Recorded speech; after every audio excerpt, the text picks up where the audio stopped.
quickly. And I don't know another way. It kind of got it in the ditch pretty darn quick, and I didn't see the necessity in it. And this is down in Walker County, where there have been troubles aplenty. And I am joined right now by, I think, I will say this: the candidate who is not the incumbent, but is the favorite among those who would be challenging the incumbent, and that is Mr. Shannon Whitfield. And Shannon, very good to see you again, sir. Hey, good morning. Thanks for having me on this morning, Jeff. I know it's pretty short notice, and you've been able to work me in, and I appreciate that. I'm glad you were able to do it, and I'm going to say what I said again earlier this morning, and JR commented and said pretty much the same thing. Bill Lockhart said pretty much the same thing. I don't know why we're having this conversation. Maybe High School, who's come in every time I've ever asked, and she's asked for time a few times. She's never shied away from controversy. She's always given her answer.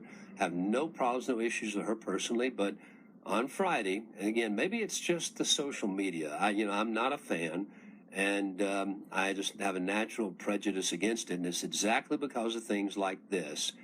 I don't hear those words coming out of her mouth over the radio or on TV. But by gosh, she typed them out on Facebook, and all but just point blank accused you of having an affair, which would be irrelevant and extremely unfair. And you want to respond, and I don't blame you. Right.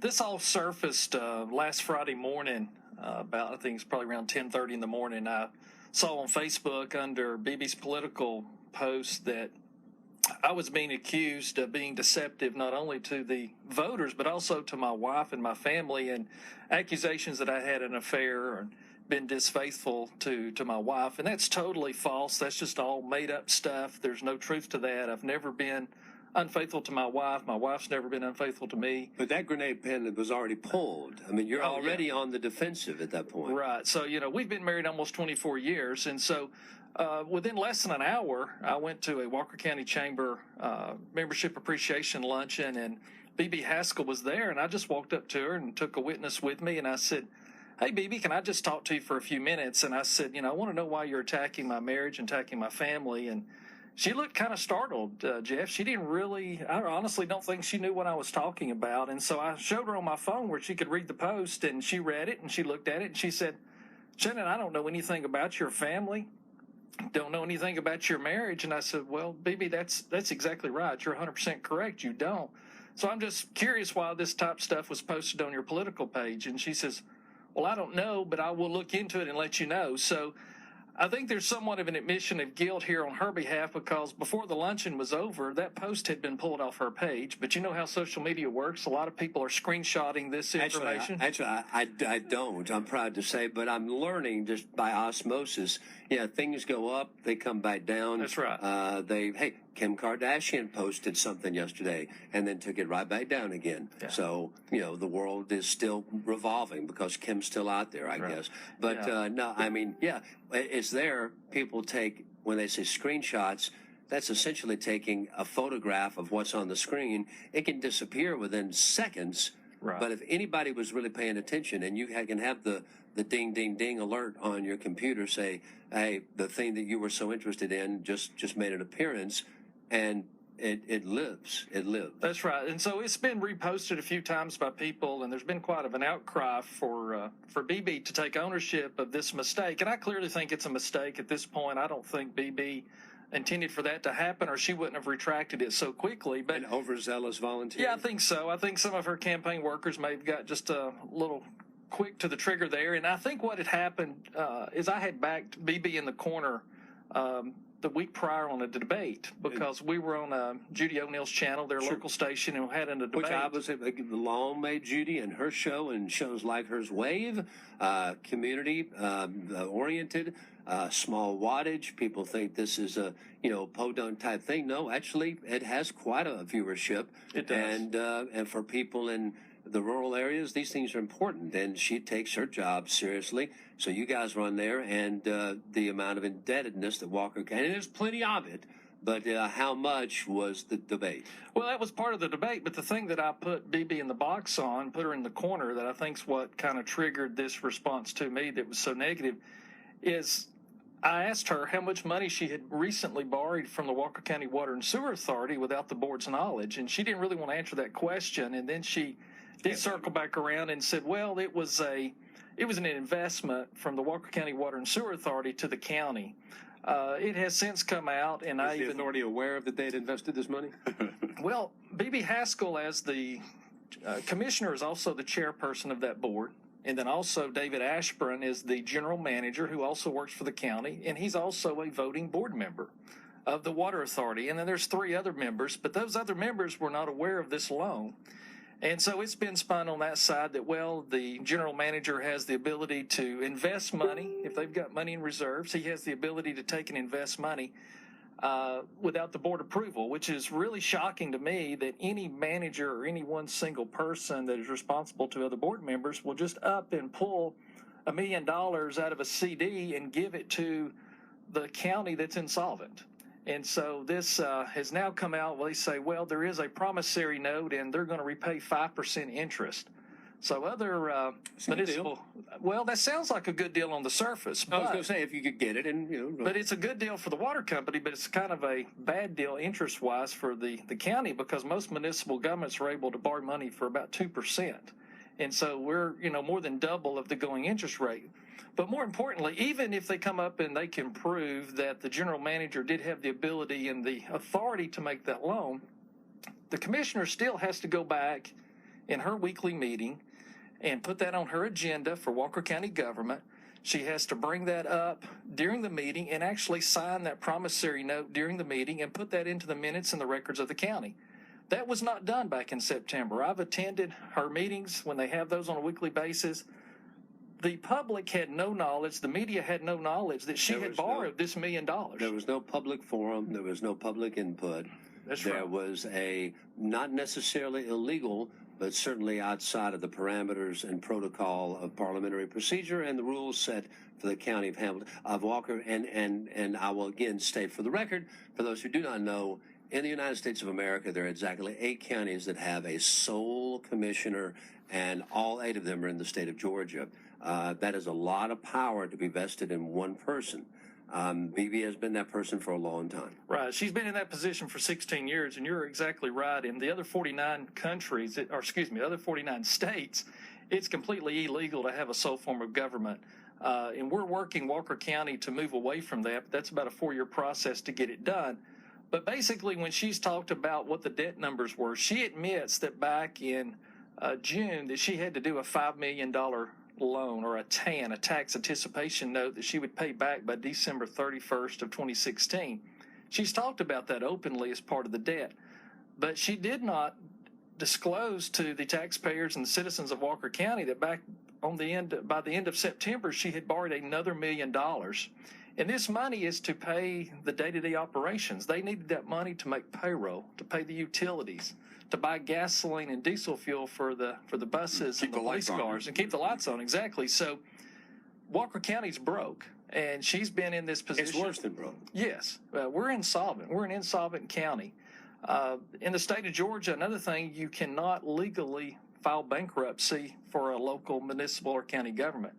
So the worst thing that could happen is the state could come over and take over our county as a receivership and come in and try to straighten things out. So we hope that doesn't. They have no paradigm for doing that. They don't have any experience that I know of. Same thing happened when they were going to do that with the schools here. The threat was there, but has it ever been done before? Who would be in charge? There wasn't a plan. Yeah, and it's, I know, definitely the last thing the state would want to do, but basically this election, from the way I've seen it and what I've been campaigning on, is sticking to the facts. And the facts are, we have a tremendous amount of debt in this county. We have a real serious cash flow problem. We're not able to pay our bills. County employees tell me that there's hundreds of thousands of dollars worth of invoices laying down there at the county now, where there's vendors calling in on a daily basis wanting payment, wanting their money. And so we've got a real financial crisis in Walker County, and that's what this election's about. Well, you don't move, and I want to give you a chance to actually, the first and foremost reason that I brought you in, I want you to make your official public statement on that in just a second. And I will come back and we'll talk more about this. We've already got a couple of people on hold. If you're a North Georgia listener, Walker County in particular, but other counties share these problems. And again, most counties share some of these problems. And I've brought up similar maneuvers by our elected officials without the knowledge, entire boards, sometimes in the dark, about what their board has decided to do, because one particularly powerful member just decided this is the way we're going to go, and they don't want to admit that they didn't know, because that shows that they're not really on the inner circle. It's a mess. It's a big fat mess. You're listening to Fred the Show. It is hump day. It is Wednesday. We set an all-time record for heat in the month of November in the Volunteer State yesterday. Perfect time to be out hiking on the dusty trail. I think I added about a quarter pound of pure dust nestled into the bottom of my lungs and caked up into the very top of my sinuses. So put on a little poundage. That's okay. I can use it. My frame can carry it. Jennifer, we'll come to you in a second. Questions, comments, attaboys, go to hells, whatever you got. 267-1023. Fred the Show.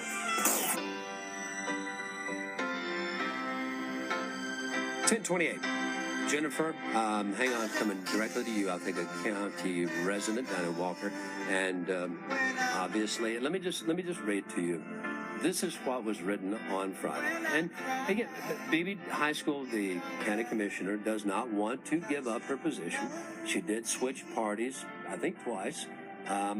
Once left the Democratic Party because, again, Satan himself could be put into a Republican slot in some of the red areas around here. No offense to you or the Republican Party, but let's just face it.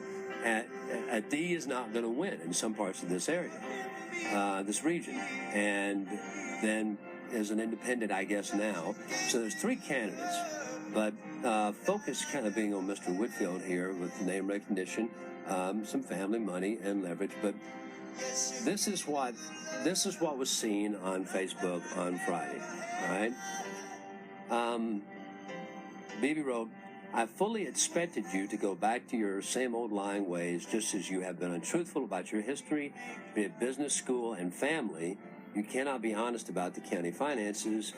And then I guess a few minutes go by, and there was the response, sorry, I offended you. This was Shannon Whitfield's words, by letting everyone see the balance sheet of the last county audit. I've circled the total liability number so everyone can clearly see how much debt the county has had of September 30th, 2015. No, this is only through September the 30th, 2015. Does not have the Erlanger debt booked on the balance sheet yet, which is quite substantial. And then the comeback, unlike you, I don't have all day to sit on Facebook going on. I have a real job.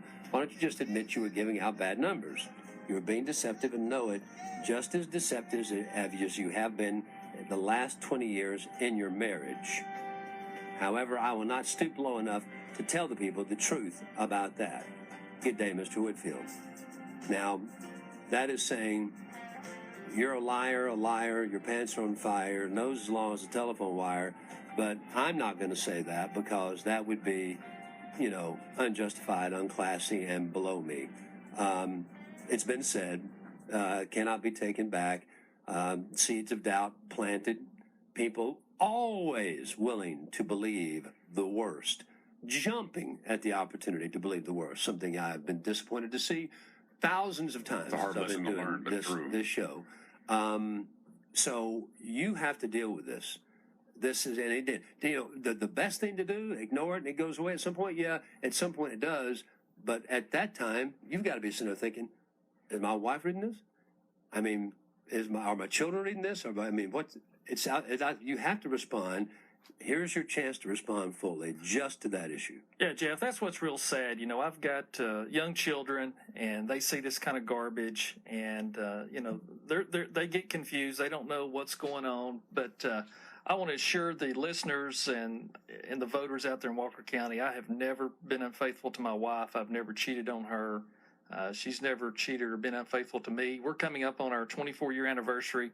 I know politics can get dirty, and if I had done something like that, I sure would have not have run in this race for commissioner, because I was told on the front end that this group will play dirty and they'll throw stuff out there and they'll make stuff up. So here they are again. They get backed into the corner because they had $1 million worth of debt that they could not justify the process, and they know that they did it under the table. They did it in the dark, so to speak, and they got caught with that. And so they had to throw something out there to try to divert the attention away from that. So, my message has been unwavering through this whole campaign is that the debt is sinking our county, and we've got to address these debt problems. And it's going to take this election and replacing our commissioner as sole commissioner to start down that path of changing the way Walker County is managed. So I just wanted to get on here with you this morning. Again, I appreciate you letting me come on here and talk to the listeners and take calls and let people know that this is just part of her camp making stuff up. She did remove this message off of her Facebook after I confronted her. She took it off probably within less than 30 minutes. For those just now joining us, he also said previously that he probably believes it was not her, but somebody else with the campaign that probably even wrote those words to begin with. That's correct. I don't think it was her. She seemed to be shocked that this was out there. She got on the phone after I confronted her. We had a very professional conversation when I did confront her. And within about 30 minutes, before the lunch was over at the chamber, that post had been removed. So that's an admission that they know that it's not true. If they'd have had facts and information, they would have left that up there. So they pulled that. They know it's not true. But, I had reached out on Facebook and hoping that BB would take responsibility for the actions of the people in her camp and issue a formal apology to my wife and to my kids, and I admit to them that this was not something that was true about me, and that someone just got a little antsy in her camp and made this post. So, and I think people are very quick to forgive about things like this, and I don't think anybody would. Matter of fact, I think if she did do that, I don't think it would be a sign of weakness. It would be a sign of strength. So I'll back you up on that, unless she does intend for it to kind of linger as an issue. Do you remember when you came in? I said, "Why are you doing this?" Oh yes. Because do you know how bad it's going to get? Even these so-called smaller positions in a local and regional basis. It gets there fast, and nothing is off limits anymore. Well, that's true. With social media, it's 24/7, and a lot of people say, "Well, hey, I posted a question for you, you've not answered, you've not responded to this," and it's a 24-hour cycle, and it's hard to keep up. But this was done right in the mid-morning. I got the notification that my name had been mentioned and pulled it up since I was tagged in that post. So I still would like for BB to step up and be professional and admit that this wasn't true, and that they did remove this, and that they're sorry that this happened. All right, very quickly, do you mind? We didn't talk. This happened so fast. Going to the phones. Sure. Your choice. Absolutely. All right. I was going to say, because I wanted you to have a chance to respond. I really hate this area. I hate this stuff when it gets into, again, it would be relevant if it was a staffer. It would be relevant if Mr. Whitfield was the leader of an organization called Don't Cheat on Your Wife North Georgia chapter. That's the only time that it really comes into play, in my opinion. That's people's personal business. I talked to Bobby Stone earlier today, and I have tried my best to stay away from the topic. There's plenty of other meat on many other bones out there if you're unhappy with the Burke administration or other things to talk about. But people are titillated by these things. And as of yesterday, front page news, leading newscasts all night long, I said, I can't ignore it anymore. I got to deal with it. And just so you'll know, I talked to Bobby. He said he would probably come in and talk one day. Today is not that day, but I wanted you to have that chance. We'll go to Jennifer now, who is a Walker County resident. Jennifer, good morning to you. Good morning. Thank you, Jeff, for taking my call. A pleasure. Mr. Whitfield, the thing about B.B. Haskell is their campaign is running scared because they know this is it. And I hope and pray that when you do take office, because I firmly believe that you will be our next commissioner, that you will clean house thoroughly. Because as a resident of Walker County, it doesn't take much to figure out what side of the bread is buttered on, because you know where the better streets are in our town. We know that she has done things without letting us know. I hate to say that there might be criminal stuff. I don't know, but it sure is funny that things have gone on, and we've just been blindsided to the whole event with nothing said. This is what it is, and we're supposed to deal with it. So that being said, I hope that she has to really deal with it come Election Day next Tuesday. And good luck. Have a great day. Thank you for your call, Jennifer. Appreciate you listening. Your response? Yes, thank you for the call, Jennifer. And we do feel really good about this election, and they are running scared. I agree with you. There's a lot of things that this administration's done. There's a lot of question marks beside. There's a lot of things that people talk to me about on a daily basis that they're not happy with and things that they question. And I think you brought up some very valid points, and we get in there come January. We're going to turn over every rock, and we're going to shine the spotlight on everything. This administration refuses to release financial reports. There's no monthly or quarterly financial reports going out. So the citizens are really in the dark. To my knowledge, it is required to make that information public. They argue that it's not. Another thing that's really interesting, when I went to the budget hearing meeting back about 3 or 4 weeks ago, sat through a couple of those hearing meetings, and through that meeting I asked, well, where's the budget for Mountain Cove Farms? Where's the budget for the landfill? And the answer was, well, that's not required by state law. And I said, so the two things in our county that's bleeding the most money, the landfill's losing over $500,000 a year, every year. Mountain Cove Farms is losing over $670,000 a year. There's no budget. So the employees have no guidelines, no roadmap. If there's no budget, you're not losing money. Well, and so it's like they stick it in the file cabinet and say, well, let's wait till the end of the year, and when the auditor comes in, and he'll tell us if we did good or if we did bad. I ask because things can be wrong but not be against the law. They can be immoral, unethical, but they don't have to be illegal. Donald Trump doesn't have to give you his tax returns. There doesn't have to be a big televised State of the Union address. There's things that we assume they just have to be done, but some things are. And it says you've got to reveal these numbers. You have to tell the public, at a certain date, at a certain time frame, at a certain repetitive level, so many times during a term, what's happening here and there. I assume that is written down somewhere, and that should be there. Real quick, for those who don't know, Mountain Cove Farms, what is that to the county, and why is that bleeding so much money? Well, Mountain Cove Farms was purchased by B.B. Haskell for the county a few years ago to make it a tourist attraction, and it's down on the south end of the county where Pigeon Mountain and Lookout Mountain come together. A beautiful place. And it is a beautiful place, one of the most beautiful places in this whole entire region. But they got into the lodging business down there. They got into the restaurant business, the convenience store business. You've seen Chattanooga do similar things. Horse area for horses. There's a frisbee golf. They put in an RV park and different things.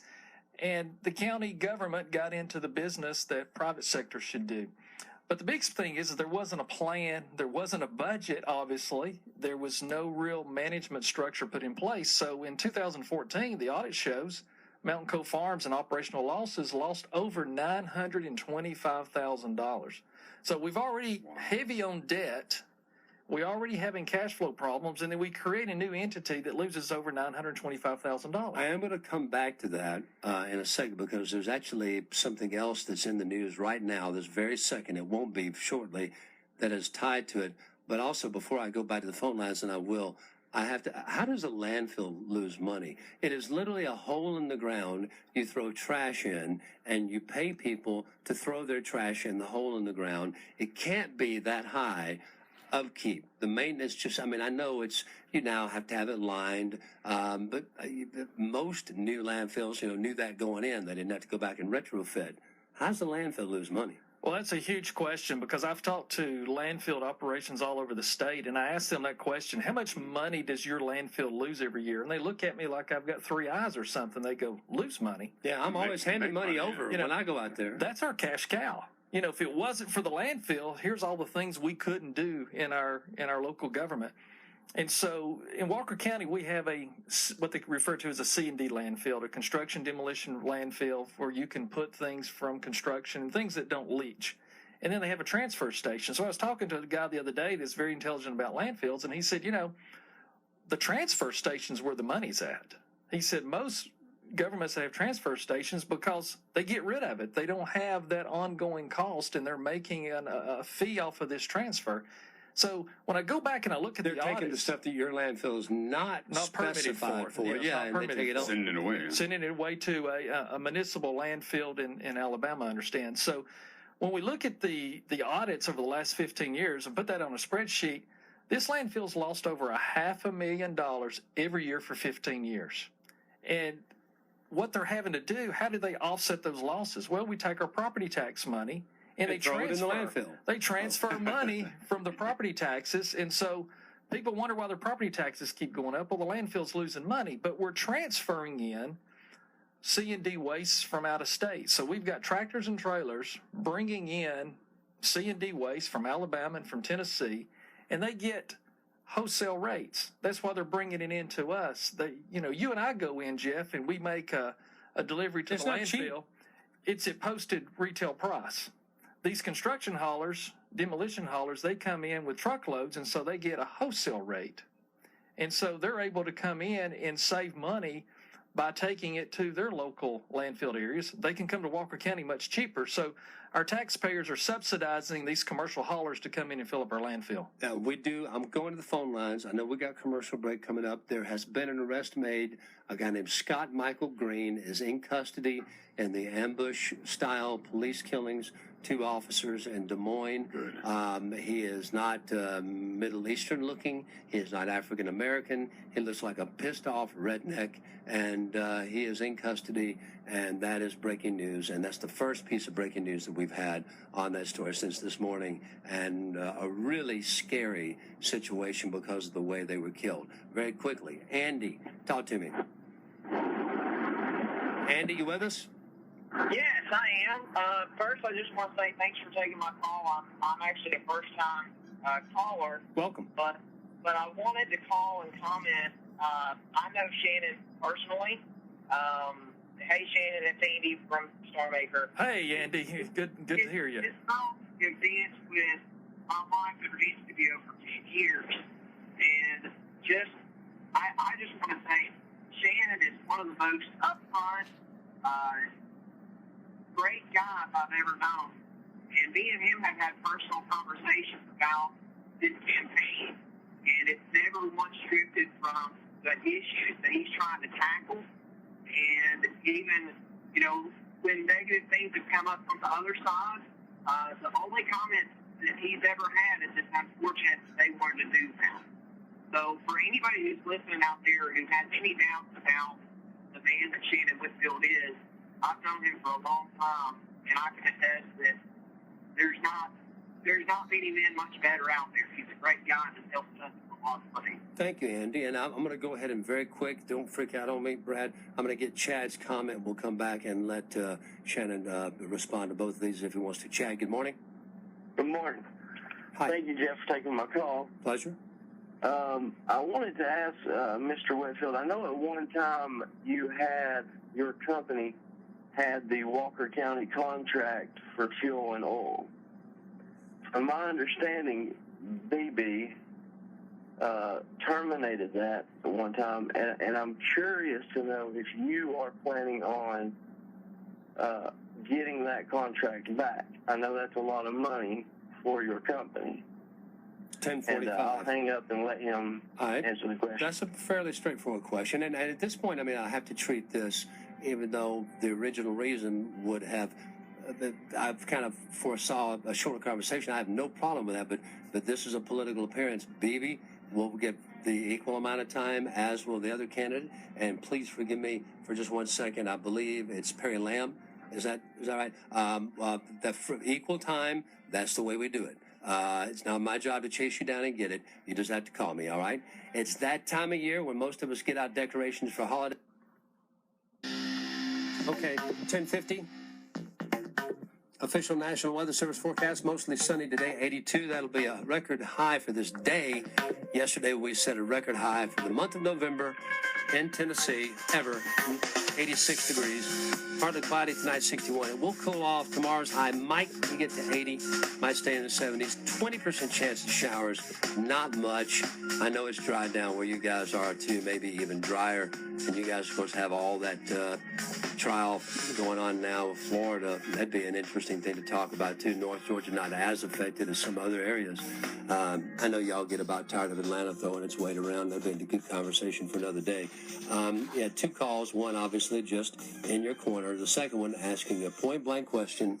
Did Whitfield Oil lose a contract? Did that motivate you in any way to run this campaign? Or can you, would you, should you, as a part of your plan if you win, to get that contract back?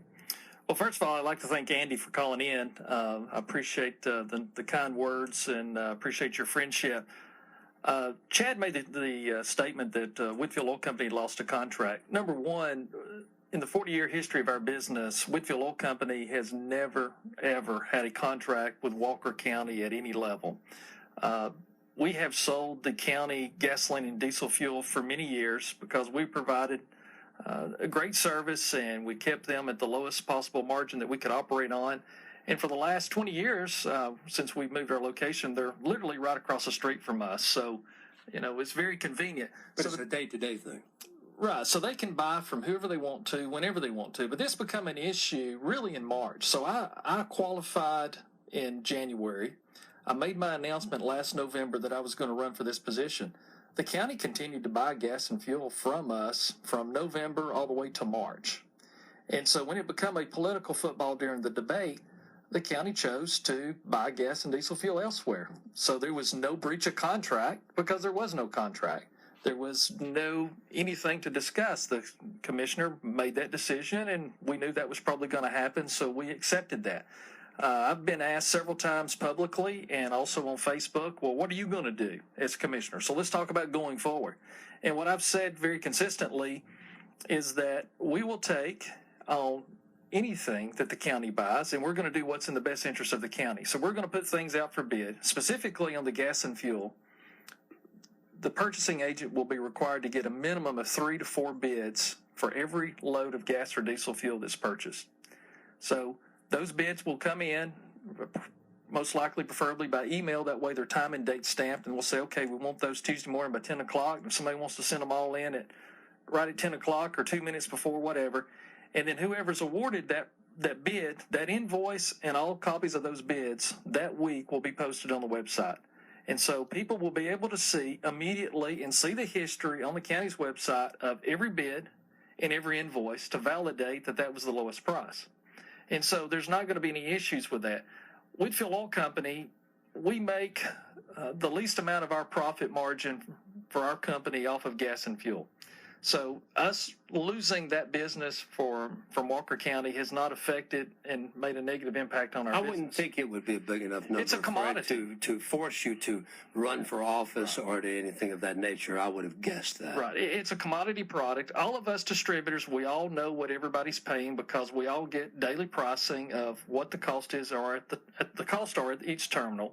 So there's no secrets in this industry. Everybody knows what's going on. I have to move very fast. I told David he would get on, and David, I'll get you on, but you're going to have to be brief because we have got another commercial break. We've got to get in, and I still want to make one tie-in, and we'll be out of time. Before you know it, David, good morning to you. Good morning. Graduated high school with Mr. Whitfield, and he can probably figure out real quick who it is. In the post or comment of that Mr. Whitfield does not have a job, all he has time to do is sit on Facebook. Maybe he's got a job this year, so pack up. That's all I had to say. All right, David, thank you so much. You kept it brief. I was a little bit confused over why school got thrown in there. Why they've been dishonest about all these things. Your school? Oh, there was some post out there saying that I was accepted to the University of Georgia and flunked out the first semester. I never even applied to the University of Georgia, so I don't know where that come from. So, what's a Bulldog envy is at play here? Must be a Tennessee fan, maybe. All right, I've got the other little question that I'm going to come back to. I can't go by the phone lines while Shannon's in here, and we'll have to release you at 11 o'clock. Thank you for being a friend. If you heard about it at lunch, we were talking. Okay, Jimmy J, you can get on the air at after the 11 o'clock news. All right, Shannon Whitfield's in here. You've got about 60 seconds to make whatever comments you'd like to make at this point, running for the commissioner seat down in Walker County. I just want to remind people they can early vote today through Friday from 8:30 to 4:30. They can go to the Rossville Civic Center, Chickamauga Civic Center, Northwestern College, or the Lafayette Courthouse. and then you'll be able to vote again on election day if you don't make one of those dates. So we're sticking to the facts of this campaign. Our county's tremendously in debt. We need new leadership. We need to get our county to a board of commissioners, and I'm very passionate about getting that done. And so I'd appreciate your vote during this election. About 30 seconds, I got to ask. County Fair somehow has come into play at Mountain Cove Farms again. Why are we talking about the County Fair real quick? Well, the County Fair, we tried to get a political information booth for that, and also Perry Lamb did as well. And BB is denying us both from being able to participate in the fair, to have a booth rental. They're saying no political content from other political candidates will be at the fair. But let me guess. Well, I'm sure BB's going to have her stuff there, because she's even taken her political signs and putting it on top of the County Fair on the signs. County Fair signs, and in her campaign headquarters as well. Interesting stuff. Yeah. Interesting stuff. So